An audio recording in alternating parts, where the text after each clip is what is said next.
শেখ হাসিনার মানবতা বিরোধী অপরাধের মামলায় রাজসাক্ষী হওয়ার শর্তে চৌধুরী মামুনকে ক্ষমার বিষয়টি বিবেচনাধীন।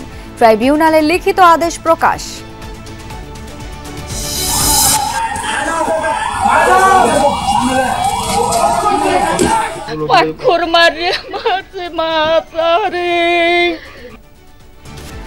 মিটফোর্ড হত্যার প্রতিবাদে রাজধানী সহ সারা দেশে বিক্ষোভ।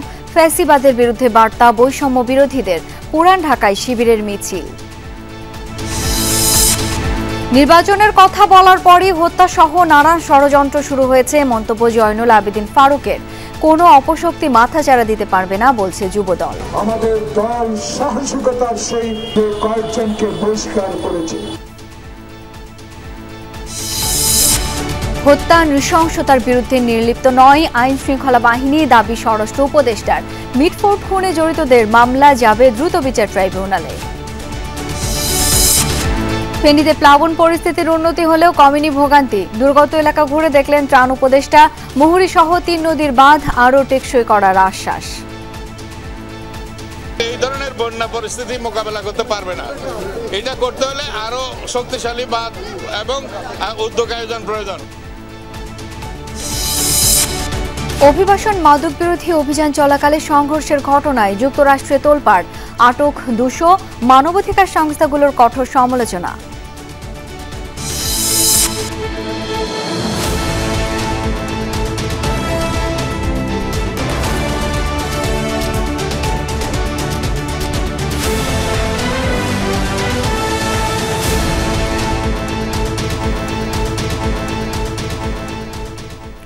আমন্ত্রণ দুপুরের বাংলাদেশে। আপনাদের সাথে আছি আমি শাওন দত্ত।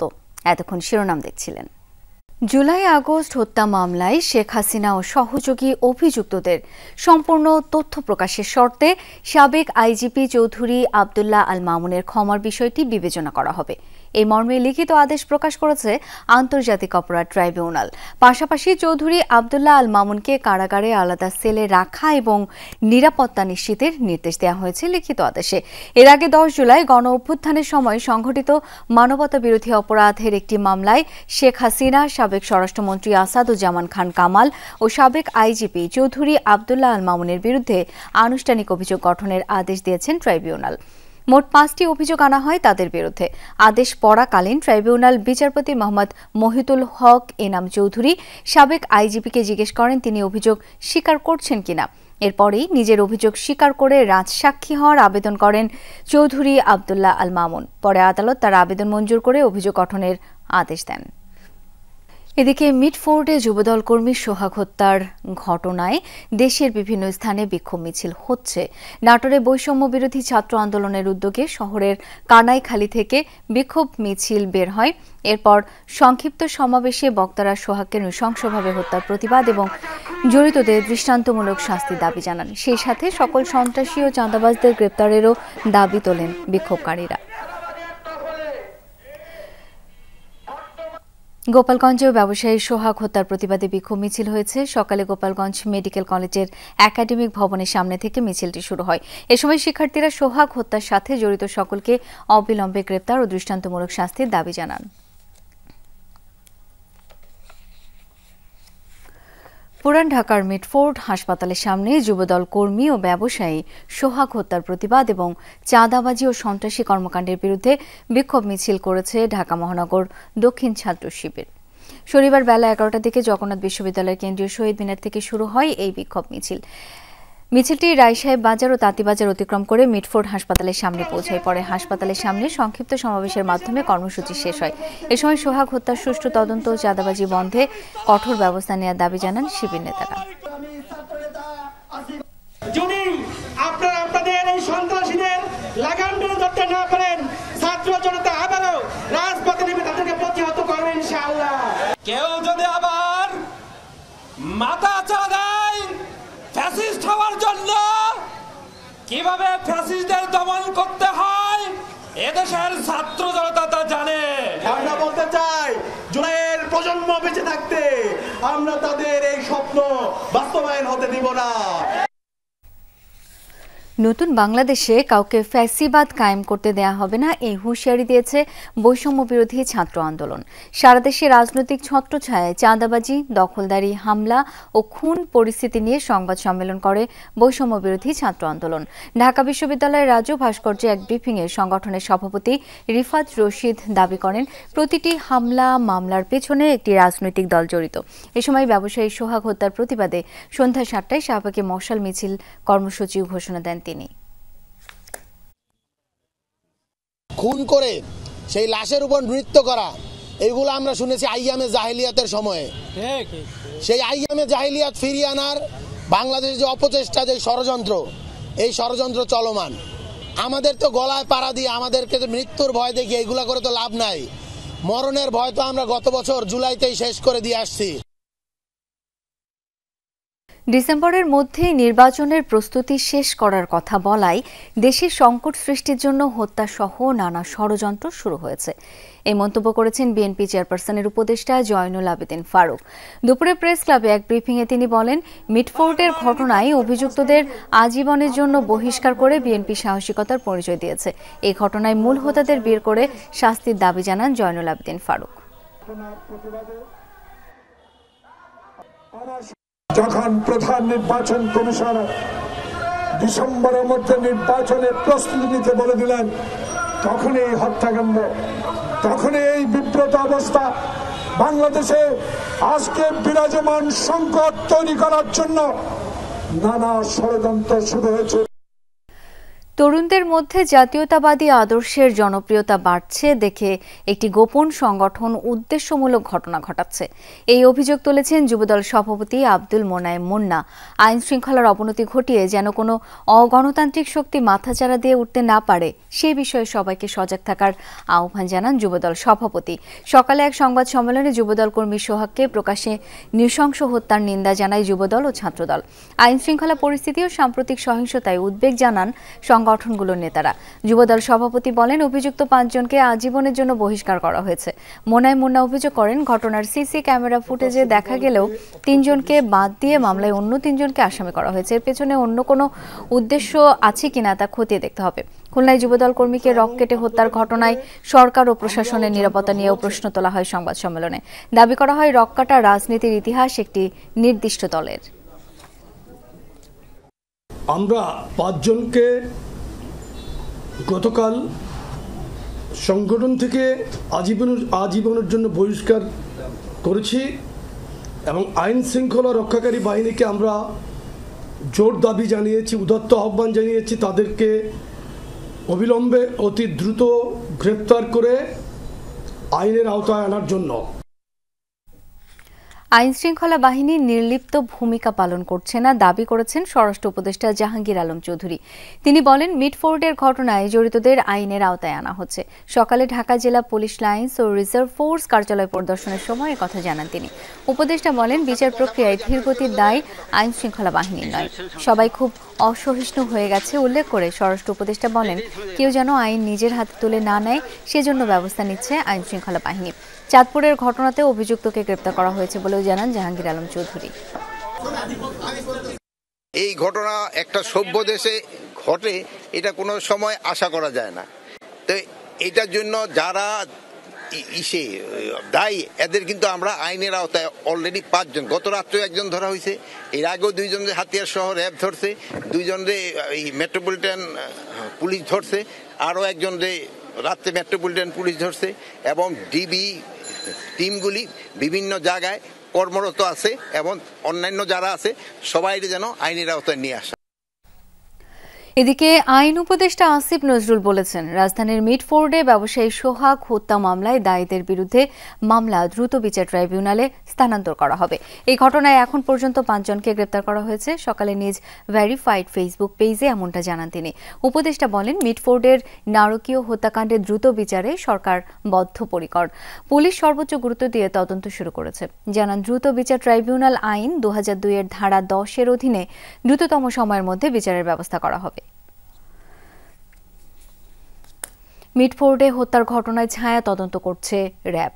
এই ঘটনায় এখন পর্যন্ত 5 জনকে গ্রেপ্তার করেছে আইন শৃঙ্খলা বাহিনী। এসব তথ্য জানিয়ে মব ভায়োলেন্সে জড়িত না হতে দেশবাসীর প্রতি অনুরোধ জানিয়েছেন র্যাব মহাপরিচালক AKM শহীদুর রহমান। দুপুরে কারওয়ান বাজার র্যাব মিডিয়া সেন্টারে এক ব্রিফিংয়ে তিনি বলেন, মিডফোর্ডের ঘটনাটির ছায়া তদন্তের মাধ্যমে ডিএমপিকে সহায়তা করবে র্যাব। জড়িত সবাইকে দ্রুতই আইনের আওতায় আনা যাবে। ছিনতাই, চাঁদাবাজির মতো অপরাধ নিয়ন্ত্রণে র্যাব মাঠে আছে বলেও আশ্বস্ত করেন তিনি।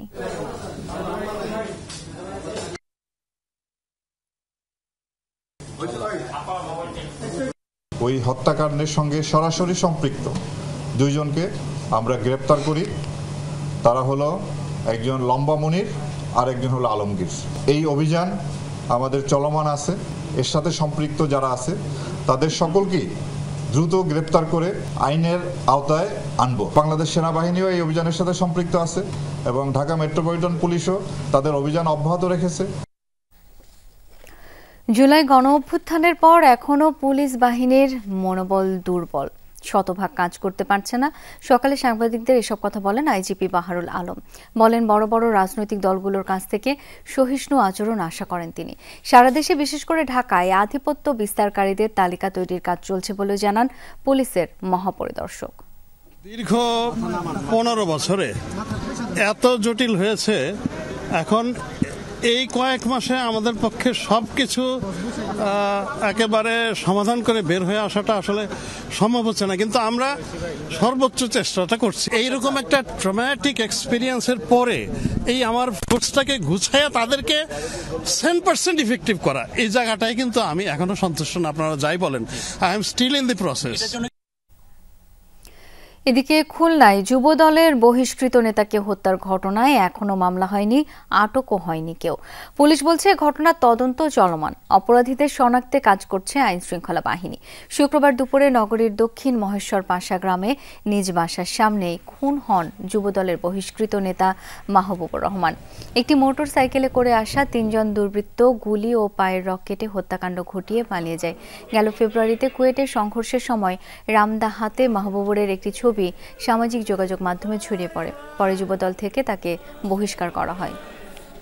নির্বাচনের আগে সংস্কার ও বিচার, এই কথা শুনতে চায় না বিএনপি, এমন মন্তব্য করেছেন দলটির স্থায়ী কমিটির সদস্য ডক্টর আব্দুল মঈন খান। সকালে রাজশাহী মহানগর বিএনপি আয়োজিত নতুন সদস্য সংগ্রহ ও নবায়ন কর্মসূচি সভায় অংশ নেন তিনি। এ সময় মঈন খান বলেন, সংস্কার ও বিচার চলমান প্রক্রিয়া। অন্তর্বর্তী সরকারের প্রধান দায়িত্ব নির্বাচনের মাধ্যমে জনগণের হাতে গণতন্ত্র ফিরিয়ে দেয়া। অনুষ্ঠানে বিএনপি নেতাকর্মীদের মাঝে নবায়ন ও নতুন সদস্য সংগ্রহ ফর্ম বিতরণ করা হয়। আগে সংস্কার হবে, আগে বিচার হবে, পরে গণতন্ত্র হবে, পরে নির্বাচন হবে, এই কথা আমরা আজকে অন্তর্বর্তীকালীন সরকারের মুখে শুনতে চাই। সরকারের মূল দায়িত্ব কি? মূল দায়িত্ব হচ্ছে বাংলাদেশের গণতন্ত্র পুনরায় ফিরিয়ে আনা। সন্ত্রাস রুখতে সাধারণ মানুষকেই প্রতিবাদী হতে হবে। এক্ষেত্রে দোষারোপের রাজনীতি শুভ ফল বয়ে আনবে না, এই মন্তব্য করেছেন বিএনপি নেতা ডাক্তার মওদুদ হোসেন আলমগীর পাভেল। সকালে ডিবেট ফর ডেমোক্রেসি আয়োজিত বিতর্ক প্রতিযোগিতায় এই মন্তব্য করেন তিনি। জুলাই অভ্যুত্থানের চেতনা বাস্তবায়নে নাগরিক সচেতনতা ভূমিকা শীর্ষক ছায়া সংসদ বিতর্ক প্রতিযোগিতার আয়োজন করা হয় এফডিসিতে। ডিবেট ফর ডেমোক্রেসির এই আয়োজনে অংশ নেয় অতীশ দীপঙ্কর বিজ্ঞান ও প্রযুক্তি বিশ্ববিদ্যালয় এবং কবি নজরুল সরকারি কলেজ। বিএনপি নেতা ডাক্তার মওদুদ হোসেন বলেন, বিএনপিকে অপদস্থ করতে এমন হত্যাকাণ্ড চালানো হচ্ছে। ডিবেট ফর ডেমোক্রেসি চেয়ারম্যান বলেন, নির্বাচন যত দেরি হবে ফ্যাসিস্ট শক্তি ততই মাথাচাড়া দিয়ে উঠবে। যখন আমরা দেখি প্রকাশ্য দিবালোকে কাউকে হত্যা করা হচ্ছে, কেউ একজন সেটিকে নির্বিঘ্নে অনেকক্ষণ ধরে চিত্রায়ন করছেন, ছবি তুলছেন, ভিডিও করছেন, আশপাশের লোকজন নীরব হয়ে নির্বিকার হয়ে দাঁড়িয়ে দাঁড়িয়ে দেখছেন, পুলিশের কোনো সেই জায়গায় তার কোনো অস্তিত্ব আমরা দেখতে পাই না। প্রফেসর ডক্টর ইউনূস তারেক জিয়া সাহেবের বৈঠকের পর বাংলাদেশের মানুষ আশাবাদী হচ্ছে, কাঙ্ক্ষিত সময়ের মধ্যে বাংলাদেশে নির্বাচন অনুষ্ঠিত না হয় তাহলে ফ্যাসিস্টিজম কিন্তু ফিরে আসবার জন্য তারা উসখুস করছে, তারা ফিরে আসবার যে শঙ্কা, সেই ফেনীর পরশুরাম ও ফুলগাজীতে বন্যা পরিস্থিতির কিছুটা উন্নতি হয়েছে, তবে এখনও জলমগ্ন সদর ও ছাগলনাইয়া নিম্নাঞ্চলের বেশ কিছু এলাকা। বানের জলে প্লাবিত হচ্ছে সদর, দাগনভূঞা ও ছাগলনাইয়ার নতুন নতুন এলাকা।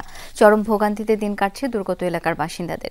ফেনী থেকে ফুলগাজী পর্যন্ত যান চলাচল কিছুটা স্বাভাবিক হলেও এখনও পরশুরামের সাথে বন্ধ সড়ক যোগাযোগ। মুহুরী, কহুয়া ও সিলোনিয়া নদীর বেড়িবাঁধের ২১টি স্থান ভেঙে প্লাবিত অন্তত ১১২টি গ্রাম। বাড়িঘরে পানি ওঠায় আশ্রয়কেন্দ্রে অবস্থান নিয়েছেন অনেকে। শুকনো খাবার ও বিশুদ্ধ পানি বিতরণ করছে স্থানীয় প্রশাসন। ফুলগাজী ও পরশুরামে যেসব এলাকা থেকে পানি নামছে সেখানে স্পষ্ট হতে শুরু করেছে ক্ষতচিহ্ন। অতীত থেকে শিক্ষা নিয়ে ফেনীর মুহুরী, কহুয়া ও সিলোনিয়া নদীর বাঁধ আরও মজবুত করে সংস্কারের কথা ভাবছে সরকার। এমনটাই বলেছেন দুর্যোগ ও ত্রাণ ব্যবস্থাপনা মন্ত্রণালয়ের উপদেষ্টা ফারুকিয়া আজম। সকালে ফুলগাজী উপজেলার পুরাতন মুন্সির হাটে একটি আশ্রয় কেন্দ্র পরিদর্শন করেন তিনি। এ সময় উপদেষ্টা বলেন, বাঁধ সংস্কার প্রকল্প সেনাবাহিনীকে দিয়ে বাস্তবায়নের কথা চিন্তা করা হচ্ছে। একটা অভিজ্ঞতা তো আমাদের হয়েছে যে এইরকম বাঁধ এই ধরনের বন্যা পরিস্থিতি মোকাবেলা করতে পারবে না। এটা করতে হলে আরো শক্তিশালী বাঁধ এবং উদ্যোগ আয়োজন প্রয়োজন। আরও কমেছে নোয়াখালী সদর, সুবর্ণচরে বৃষ্টিতে জলাবদ্ধতার পানি, তবে ধীরগতিতে পানি নামছে কবিরহাট ও কোম্পানিগঞ্জে। জলাবদ্ধতা রয়েছে নিচু এলাকা, এতে ভোগান্তিতে মানুষ। জলাবদ্ধতায় প্রায় ৮,০০০ হেক্টর জমির আউশ, আমন ধানের বীজতলা, সবজি ক্ষেত ক্ষতিগ্রস্ত হয়েছে। পানি অপসারণে কাজ করছে প্রশাসন।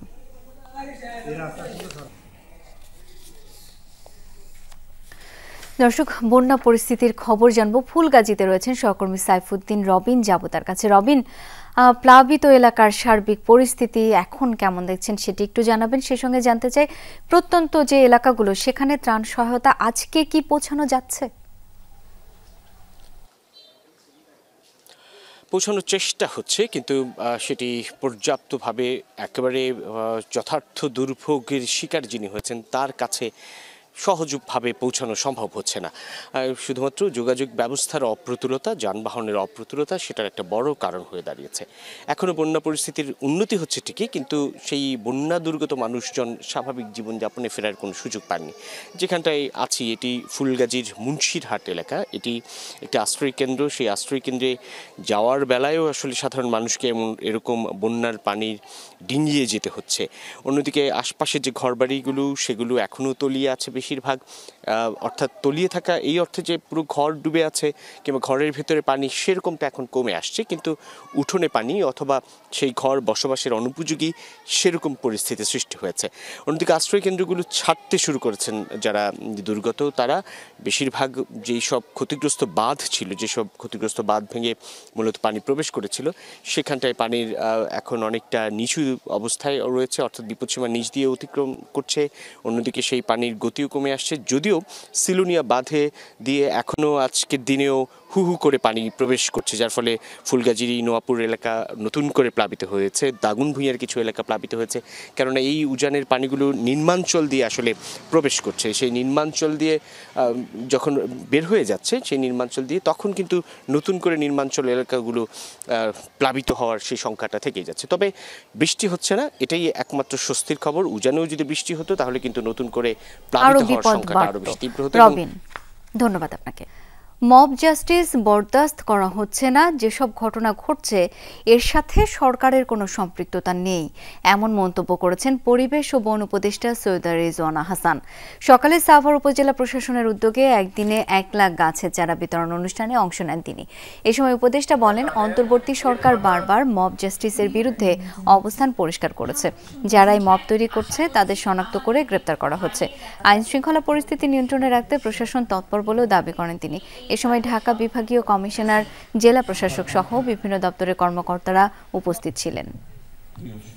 মব জাস্টিস সরকার কোনোভাবেই বরদাস্ত করে না। এখন যে ঘটনাগুলো ঘটেছে সেগুলোর সাথে কোন সরকার বা সরকারি দলের তো কোনো সম্পৃক্ততা নেই। যখনই মব জাস্টিস ঘটছে, অন্তত গত ৩-৪ মাস আপনারা দেখেছেন যেখানেই খবর পাচ্ছি সেখানেই আমরা আসামিকে গ্রেফতার করেছি। ৬ শতাধিক কর্মী নিয়ে জুলাই মাসব্যাপী বিশেষ পরিচ্ছন্নতা ও মশক নিধন কার্যক্রমের সুফল এরই মধ্যে পাচ্ছে ঢাকা দক্ষিণ সিটি কর্পোরেশন। এমনটাই জানিয়েছেন দক্ষিণ সিটি কর্পোরেশনের প্রশাসক মোহাম্মদ শাহজাহান মিয়া। সকালে ডিএনসিসির পরিচ্ছন্নতা ও মশক নিধন অভিযান শেষে কথা জানান তিনি। বলেন, কয়েকদিনের বিশেষ অভিযানের ফলে টানা বৃষ্টিতে নগরে জলাবদ্ধতা তৈরি হয়নি। এ সময় স্থানীয় সরকার মন্ত্রণালয়ের সচিব মোহাম্মদ রেজাউল মাকসুদ জাহিদ বলেন, স্থানীয় জনগণকে এসব কাজে অগ্রণী ভূমিকা পালন করতে হবে। কর্মতৎপরতা কিন্তু অব্যাহত আছে, আমাদের লোকবল আছে, আমাদের ঔষধের কোনো ঘাটতি নেই, আমাদের কর্মীদের আন্তরিকতার কোনো অভাব নেই। আমরা কাজ করে যাচ্ছি। সবাই মিলে যদি কাজ করি তাহলে জনগণ বা আপনারা যেটা আশঙ্কা করতেছেন সেটা ইনশাআল্লাহ হবে না। বিশ্ব স্বাস্থ্য সংস্থার দক্ষিণ পূর্ব এশিয়ার আঞ্চলিক পরিচালক সাইমা ওয়াজিদ পুতুলকে অনির্দিষ্টকালের জন্য বাধ্যতামূলক ছুটিতে পাঠানো হয়েছে। বৈশ্বিক স্বাস্থ্যনীতি বিষয়ক সংস্থা হেলথ পলিসি ওয়াচের প্রতিবেদনে জানানো হয়েছে এই তথ্য। পুতুলের বিরুদ্ধে বাংলাদেশি দুদকের মামলা চলমান থাকায় নেওয়া হয়েছে এমন পদক্ষেপ। শুক্রবার থেকে কার্যকর হয়েছে তার ছুটি। গেল বছরের শুরুতে WHO এই পদে যোগ দেন পুতুল। অভিযোগ রয়েছে তৎকালীন প্রধানমন্ত্রী এবং তার মা শেখ হাসিনার রাজনৈতিক প্রভাবেই পদটি বাগিয়ে নেন তিনি। 4 মাস আগে প্রতারণা, জালিয়াতি ও ক্ষমতার অপব্যবহারের অভিযোগে পুতুলের বিরুদ্ধে 2টি মামলা করে বাংলাদেশের দুর্নীতি দমন কমিশন দুদক। অভিযোগে বলা হয়, WHO-তে নিয়োগ পেতে প্রচারণার সময় নিজের একাডেমিক রেকর্ড নিয়ে ভুয়া তথ্য ব্যবহার করেছেন পুতুল, যা বাংলাদেশ দণ্ডবিধির 468 এবং 471 ধারার লঙ্ঘন। চলতি বছরের জানুয়ারিতে এই ব্যাপারে তদন্ত শুরু করে দুদক।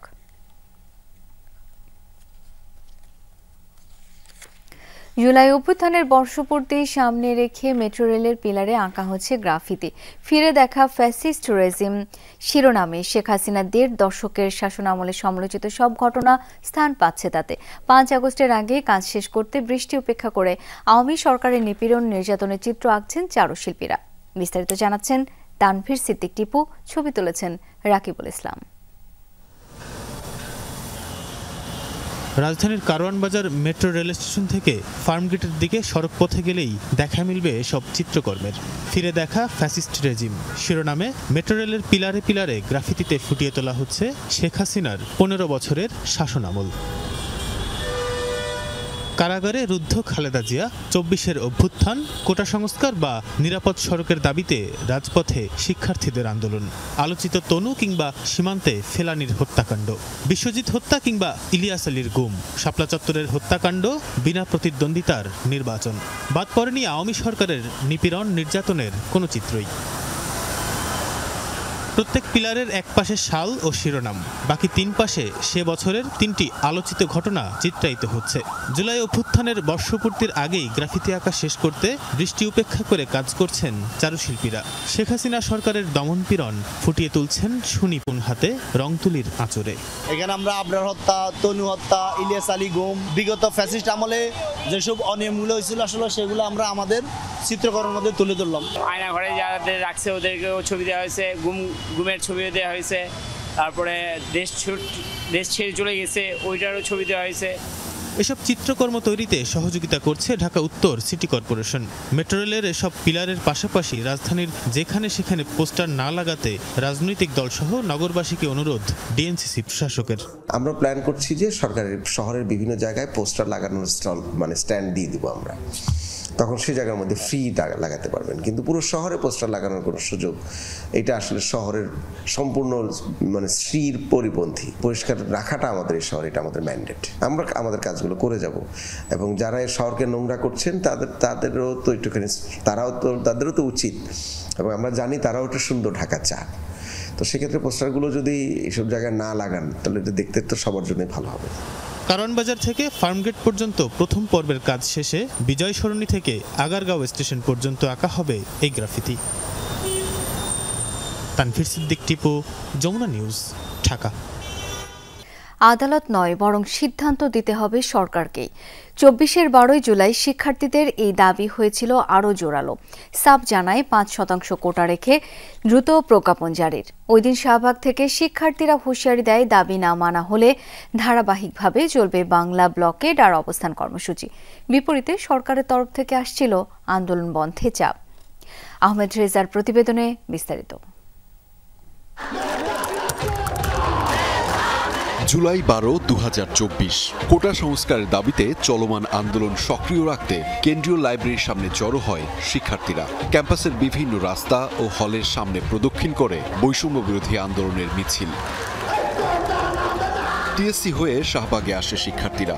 এ সময় শাহবাগ অবরোধ করতে নিষেধ করে পুলিশ। নির্দেশনা উপেক্ষা করেই আন্দোলনকারীরা নেন অবস্থান। সেখানেই হয় পূর্ব নির্ধারিত সমাবেশ।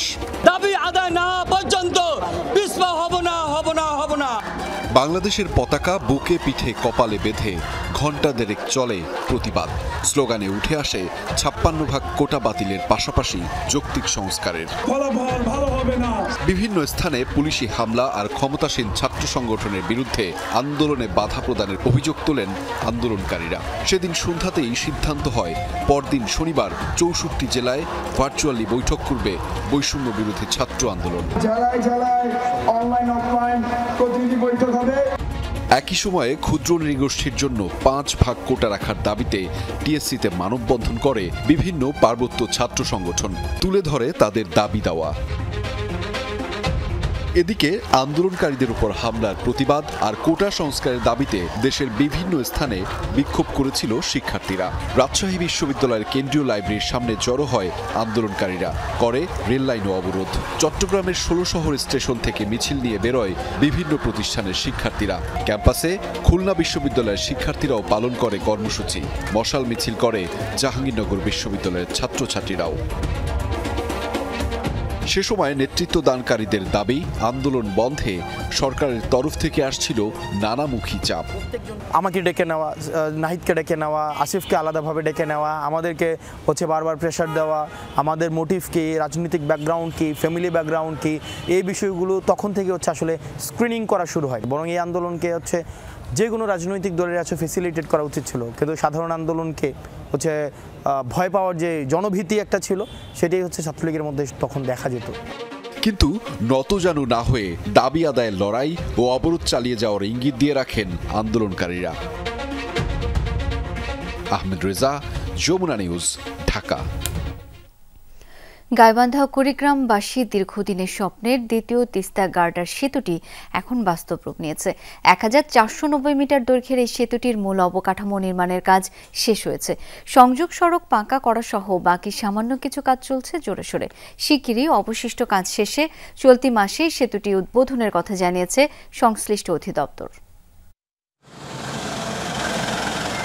তিস্তা নদীর একপাশে গাইবান্ধা সুন্দরগঞ্জের হরিপুর ঘাট, অন্য পাশে কুড়িগ্রামের চিলমারি। মাঝখানে 1490 মিটার দৈর্ঘ্যের এই বৃহৎ নির্মাণযজ্ঞটি হল দ্বিতীয় তিস্তা গার্ডার সেতু। যোগাযোগের উন্নতি ও জীবন মানোন্নয়নের জন্য গাইবান্ধা ও কুড়িগ্রামের মানুষের দীর্ঘদিনের দাবি ছিল একটি সেতু। এরই মধ্যে সেতুটির মূল অবকাঠামোর নির্মাণ কাজ শেষ। 290টি পিলারে বসানো হয়েছে 31টি স্প্যান। এখন অপেক্ষা উদ্বোধনের। ব্লক খেলছে, ব্লকের কারণে আমরা আর নদী গর্ভে বিলীন হব না। এই ব্রিজটার কারণে মনে করেন যে এই নদী যতটা শাসন হয়েছে এই ব্রিজটাই আসল। 62 সাল থেকে প্রস্তাবিত ছিল, এখান থেকে আরো ওই হরিপুর যে ঘাট ছিল ওই রাস্তা দিয়েই ছিল এটা প্রস্তাবিত। ওই তখন থেকে আন্দোলন করতে করতে মাটির গুণাগুণের কারণে এতদিন এটা বাস্তবায়িত হলো। সেতু ঘিরে নতুন আশায় বুক বাঁধছে তিস্তা পাড়ের লাখো মানুষ। চলাচলের জন্য খুলে দেওয়া হলে গাইবান্ধা ও কুড়িগ্রামের মধ্যে সরাসরি সড়কে যোগাযোগ স্থাপন হবে। এক রাজধানীর সাথে এ জনপদের দূরত্ব কমবে প্রায় 100 কিলোমিটার। কৃষি ও গ্রামীণ ব্যবসা বাণিজ্যের পাশাপাশি বেগবান হবে পর্যটন শিল্প। দুই জেলার মানুষের ব্যবসা বাণিজ্য, তারপর দেখা গেল অনেকে ছোট ছোট উদ্যোক্তা যারা আছে এরা যোগাযোগ ব্যবস্থাটা অনেক সুন্দর হবে, অনেক ফলপ্রসূ হবে আর কি। 2014 সালে 26 জানুয়ারি সেতুটির নির্মাণ কাজ উদ্বোধন হলেও নানা জটিলতা কাটিয়ে 2021 সালের ফেব্রুয়ারি থেকে পুরোদমে শুরু হয় কাজ। সংযোগ সড়ক পাকা করা সহ শেষ মুহূর্তের কাজ চলছে জোরে সোরে। চলতি মাসেই সেতুটি উন্মুক্ত করার আশা সংশ্লিষ্টদের। এই ব্রিজটি এই মাসের ভিতরেই ওপেনিং করার জন্য আমরা চেষ্টা করব। ইতিমধ্যে এই ব্রিজের 96% কাজ সম্পন্ন হয়েছে। বিভিন্ন ইন্টারনাল রোড আছে, সেখানে কিছু কালভার্ট এবং রাস্তার ওই কাজটা বাকি আছে, কিন্তু আমাদের মূল ব্রিজের যে কন্ট্রাক্ট সেটি কিন্তু আমাদের সময় শুধুমাত্র বিদ্যুতের সংযোগটা বাকি আছে। এলজিডি তত্ত্বাবধানে সেতুটির নির্মাণ কাজ করছে China state construction engineering corporation. Saudi সরকারের অর্থায়নে প্রায় 885 কোটি টাকা ব্যয়ে এটি নির্মাণ হচ্ছে। হুমায়ুন রশিদ, যমুনা নিউজ। ক্যালিফোর্নিয়ায় অভিবাসন ও মাদক বিরোধী অভিযান চলাকালে সংঘর্ষের ঘটনায় তোলপাড় চলছে যুক্তরাষ্ট্রে। অভিযানের সময় অন্তত 200 জনকে আটক করেছে নিরাপত্তা বাহিনী। মাদক, অবৈধ অভিবাসন এবং নিরাপত্তা বাহিনীর উপর হামলার অভিযোগে আটক করা হয় তাদের। এদিকে ক্যালিফোর্নিয়ার খামারে অভিযানের কঠোর সমালোচনা করছেন যুক্তরাষ্ট্রের মানবাধিকার কর্মীরা। অবৈধ অভিবাসনের নামে মানবাধিকার লঙ্ঘন করছে ফেডারেল প্রশাসন, এমন অভিযোগ তাদের। গেল বৃহস্পতিবারের দৃশ্য এটি। মাদক এবং অভিবাসন বিরোধী অভিযানের সময় ক্যালিফোর্নিয়ার একটি খামার পরিণত হয় রণক্ষেত্রে। ক্যামারিলো শহরের খামারটিতে গাঁজার চাষ করা হচ্ছে, যাতে জড়িত অভিবাসীরা এমন তথ্যের ভিত্তিতে অভিযান চালানো হয়। এ সময় পাল্টা বিক্ষোভ করে সেখানে বসবাসরতরা। এক পর্যায়ে তারা হামলা করে নিরাপত্তা বাহিনীর সদস্যদের লক্ষ্য করে। পাল্টা জবাব দেয় নিরাপত্তা বাহিনীর সদস্যরাও। ছোড়া হয় টিয়ার শেল, রাবার বুলেট। এক পর্যায়ে যোগ দেয় আধা সামরিক বাহিনীর সদস্যরা। যৌথ বাহিনীর সদস্যদের লক্ষ্য করে গুলি করারও অভিযোগ ওঠে। এ সময় আরও কঠোর অবস্থানে যায় নিরাপত্তা বাহিনী। চলে ঘরে ঘরে তল্লাশি। আটক করা হয় অন্তত 200 জনকে, যার মধ্যে অপ্রাপ্ত বয়স্ক রয়েছে বেশ কয়েকজন। এদের বেশিরভাগই অবৈধভাবে যুক্তরাষ্ট্রে বসবাস করছিলেন। গণমাধ্যম বলছে অভিযানে নিহত হয়েছে একজন। এদিকে অভিযানের পর তোলপাড় চলছে যুক্তরাষ্ট্রে। অবৈধদের ধরপাকড়ের নামে মানবাধিকার লঙ্ঘন করা হচ্ছে বলে অভিযোগ তুলেছেন দেশটির মানবাধিকার কর্মীরা। আমরা আদালতকে বলেছি যে সরকারকে অবশ্যই আইন অনুসরণ করতে হবে। এটা মৌলিক সাংবিধানিক অধিকার। কেন তাদের আটক করা হলো এটা সরকারকে স্পষ্ট করতে হবে।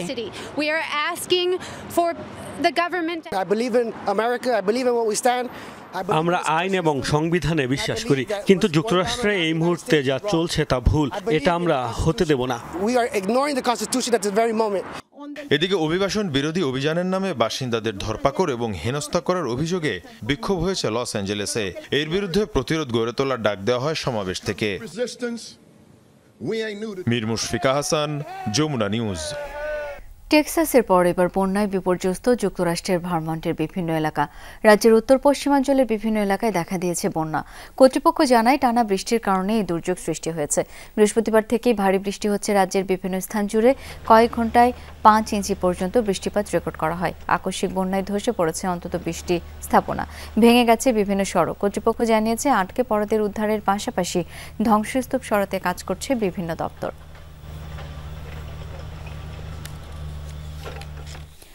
গাজায় থামছেই না নিরীহ মানুষের উপর বোমা ও গুলিবর্ষণ। 24 ঘন্টায় প্রাণ হারিয়েছে আরও অন্তত 61 ফিলিস্তিনি, আহত হয়েছে 231 জন।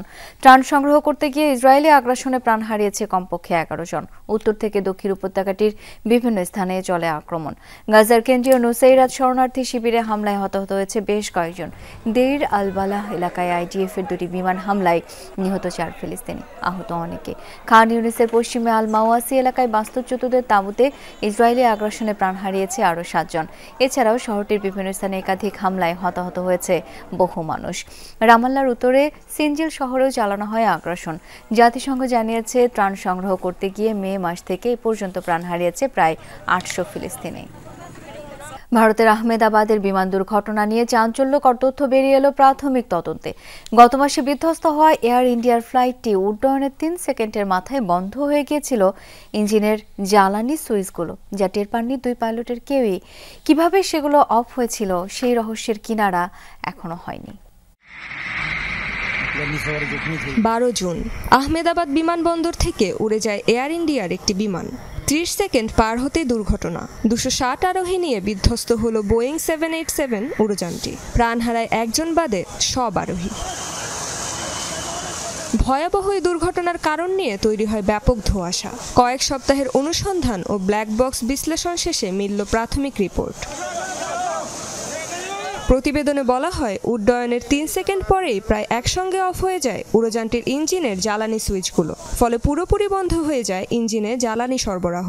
শক্তি হারিয়ে নিচের দিকে নামতে থাকে বিমানটি। পাইলটরা দ্রুত সুইচগুলো আবার চালুর চেষ্টা করেন। সক্রিয় করা হয় জরুরি ব্যবস্থাও, কিন্তু তার আগেই হয় বিধ্বস্ত। কিভাবে বন্ধ হয়েছিল সুইচগুলো? মূলত তা নিয়েই তৈরি হয়েছে ধোঁয়াশা। সুইচ অফ নিয়ে দুই পাইলটের মধ্যে বিভ্রান্তির প্রমাণ পাওয়া যায়। ব্ল্যাক বক্সের অডিও রেকর্ডিংয়ে শোনা যায় এক পাইলট অপরজনকে জ্বালানি সুইচ বন্ধের কারণ জিজ্ঞেস করছেন, কিন্তু দ্বিতীয় পাইলট জানান তিনি তা বন্ধ করেননি।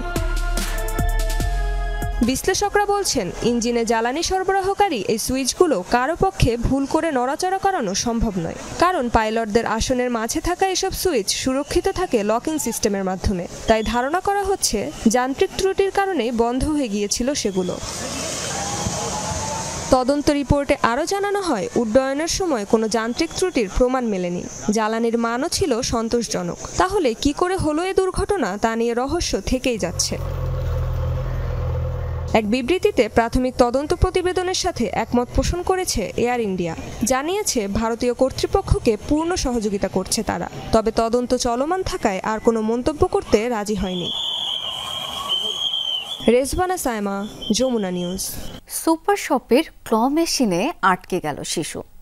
এমন রোমহর্ষক ঘটনা হয়েছে যুক্তরাষ্ট্রের ওহাইও অঙ্গরাজ্যে। ম্যাসনের কমিউনিটি সেন্টারে বাবা মায়ের সাথে ঘুরছিল শিশুটি। এক পর্যায়ে ক্ল মেশিনের সামনে গিয়ে খেলনা পুতুল দেখে উৎসাহী হয়ে ওঠে সে। দরজা খুলে উকি দিয়ে ভেতরে মাথা গলিয়ে দেয়, হামাগুড়ি দিয়ে ঢুকে যায় ভেতরে। সৌভাগ্যক্রমে দেখে ফেলে এক বিক্রেতা। দ্রুত ব্যবস্থা নেয় শপের কর্মীরা। কয়েক মিনিটের মধ্যে উপস্থিত হয় পুলিশ ও জরুরি বিভাগের সদস্যরাও। মেশিন সরিয়ে পেছনের দরজা খুলে বের করা হয় শিশুটিকে। নিরাপদ ও অক্ষতই ছিল সে। বাবা মায়ের কোলে ফিরিয়ে দেওয়া হয় তাকে। এর মধ্যে অবশ্য ক্ল মেশিন থেকে একটি পুতুল পেয়ে যায় শিশুটি। এই ছিল দুপুরের বাংলাদেশের আয়োজনে। এতক্ষণ যারা সঙ্গে ছিলেন সবাইকে অসংখ্য ধন্যবাদ।